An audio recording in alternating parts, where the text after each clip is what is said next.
దేవుని నమ్ముకున్నటువంటి వాడు ధన్యుడు. యెహోవా నా దేవా, నీవు మా ఎడల జరిగించిన ఆశ్చర్య క్రియలను, మా ఎడల నీకున్న తలంపులను బహువిస్తారములు. నిజమే, మానవుని ఎడల దేవునికి ఉన్నటువంటి తలంపులు చాలా విస్తారములండి. అవి ఎలాగుంటాయి, ఆ తలంపులు ఎలాగుంటాయంటే వాటిని వివరించి చెప్పేదని అనుకుంటున్నా అవి లెక్కకు మించి ఉన్నవి అంటున్నాడు.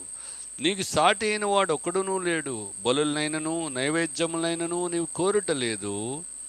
నీవు నాకు చెవులు నిర్మించున్నావు. దహన బలులనైనను పాప పరిహారార్థ బలులనైనను నీవు తెమ్మనలేదు. అప్పుడు పుస్తకపు చుట్టలో నన్ను గూర్చి వ్రాయబడిన ప్రకారం నేను వచ్చున్నాను. నా దేవా, నీ చిత్తము నెరవేర్చుట నాకు సంతోషము. నీ ధర్మశాస్త్రము నా అంతర్యములోనున్నది. నా పెదవులు మూసుకొనక మహాసమాజములో నీతి సువార్తను నేను ప్రకటించున్నానని నేనంటిని. యెహోవా, అది నీకు తెలిసి ఉన్నది.